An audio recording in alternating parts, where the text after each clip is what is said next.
नमस्कार दोस्तों, आप सभी के समक्ष प्रस्तुत है एक कहानी। एक बार की बात है, एक व्यक्ति बगीचे में टहल रहा था। टहलते हुए उसे एक आम के वृक्ष के नीचे एक नवजात कन्या मिली। उस व्यक्ति ने उस कन्या की आंखों में देखा और देखते ही संतानहीन पिता के मन में उसके प्रति अत्यंत स्नेह उमड़ आया। वह उस बालिका को अपने घर ले आया। उस कन्या को अपना सौभाग्य समझकर दोनों पति पत्नी उसका पालन पोषण करने लगे। जैसे जैसे वह बालिका बढ़ने लगी, उसका सौंदर्य दिन प्रतिदिन निखरने लगा। 16 वर्ष की आयु तक उसके विवाह के लिए नगर के सभी युवकों, राजकुमारों और राजाओं के प्रस्ताव आने लगे, जिनको अस्वीकार करना उन सबसे शत्रुता मोल लेने से कम नहीं था। यहाँ तक कि वे उसे अपनी वधू बनाने के लिए उन सभी में परस्पर युद्ध छिड़ गए। यह कहानी है प्राचीन भारत के नगर वैशाली की एक कन्या आम्रपाली की। वैशाली प्राचीन भारत के सर्वाधिक शक्तिशाली गणराज्य वज्ज की राजधानी थी, जिसके लगभग 8000 राजा सम्मिलित रूप से सीधे जनता के बीच से चुने जाते थे। इसमें 8 प्रकार के क्षत्रिय जातियों का समूह निवास करता था, जो इस प्रकार है: लिच्छवी, वज्ज, विदेह, ज्ञात्रिक, उग्र, भोग, कुरु और ऐक्ष्वाकु। न्याय व्यवस्था में इन सबका प्रतिनिधित्व करने के लिए अष्टकुल नामक संस्था थी।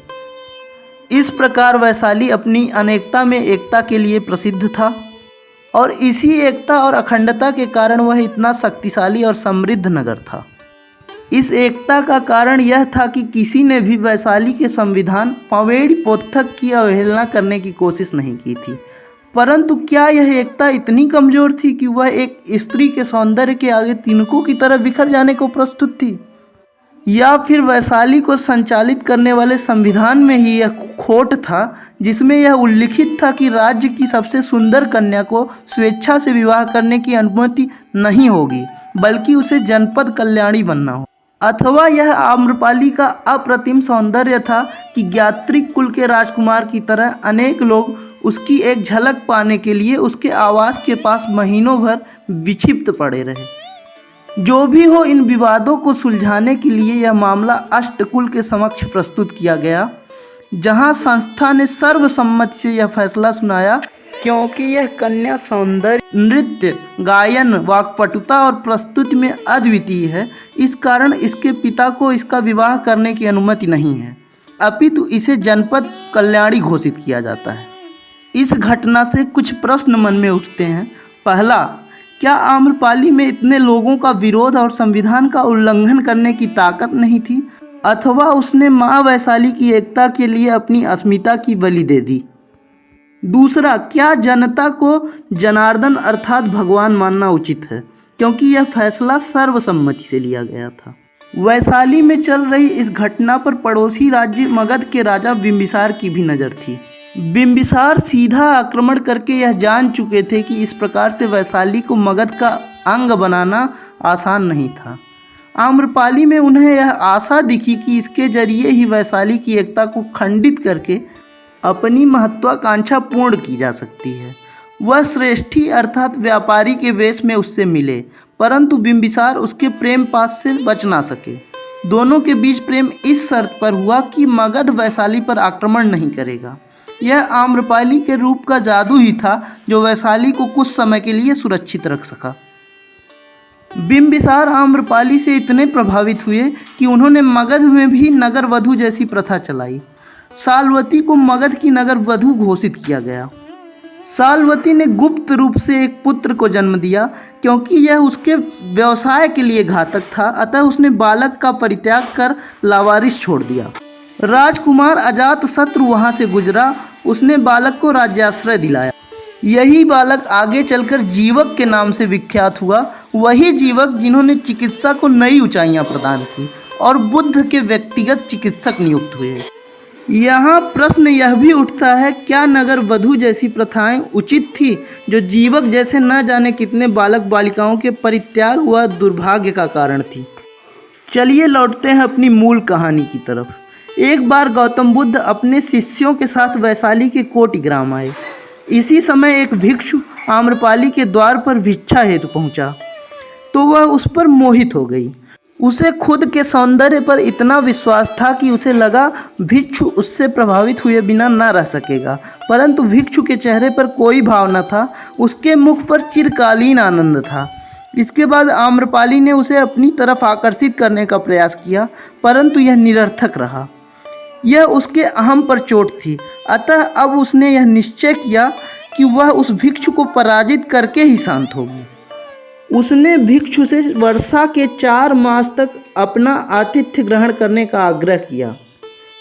उसकी मनोदशा को भांपते हुए भिक्षु ने उसे एक फल दिया और कहा, इस फल को संभाल कर रखना, मैं पहले अपने गुरु से आज्ञा लूँगा, फिर बताऊँगा।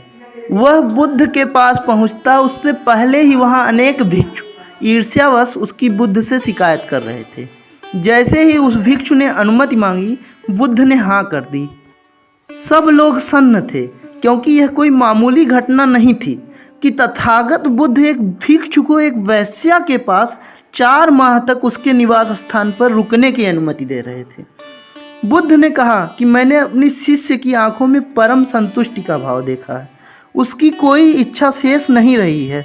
मुझे उस पर पूर्ण विश्वास है, और जिन्हें संदेह है उनके लिए भी यह सुअवसर है, क्योंकि यह इस भिक्षु की परीक्षा का अवसर है। अगर इसका धम्म अटल है तो आम्रपाली अवश्य पराजित होगी। एक बार पुनः सौंदर्य एवं तपस्या के मध्य युद्ध का अवसर था। भिक्षु ने आम्रपाली का आतिथ्य ग्रहण किया। वह प्रतिदिन अपने नित्य क्रियाकलापों में लीन रहता और आम्रपाली उसे आकर्षित करने का हर संभव प्रयास करती रही। अंततः आम्रपाली ने हार मान ली और उसने उस भिक्षु से उसकी अटलता का कारण पूछा। तो उस भिक्षु ने उसे वह फल लाने को कहा जो उसने संभाल कर रखने को दिया था। आम्रपाली फल लेकर आई। फल सड़ चुका था, उसमें कीड़े पड़ चुके थे, उसका अहंकार टूट चुका था, सुंदर नेत्र अश्रु से भर आए थे, उसका चेतना रूपी तीसरा नेत्र खुल चुका था। अब उसे अपनी सौंदर्य और देह की नश्वरता का एहसास था। उसे एक आर्य सत्य का ज्ञान हो चुका था।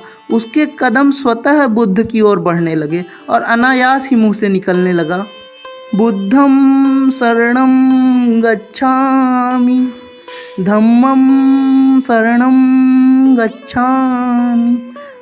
यहाँ मैं यह भी स्पष्ट करना चाहूँगा कि आम्रपाली और साल्वती जैसी नगर बधुओं से केवल राजा, राजकुमार, राज्याधिकारी अथवा धनी व्यापारी ही मिल सकते थे, क्योंकि उनसे मिलने का मूल्य बहुत अधिक निर्धारित था और वे पुरुषों का चयन करने के लिए भी स्वतंत्र थी।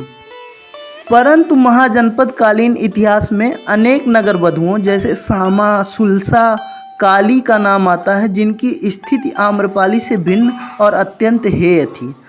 आशा है आपको इस वीडियो के माध्यम से महाजनपद कालीन प्राचीन भारतीय इतिहास के बारे में बेहतर दृष्टि विकसित करने में मदद मिलेगी और आपको यह कहानी पसंद आई होगी। कृपया चैनल को सब्सक्राइब करें। धन्यवाद।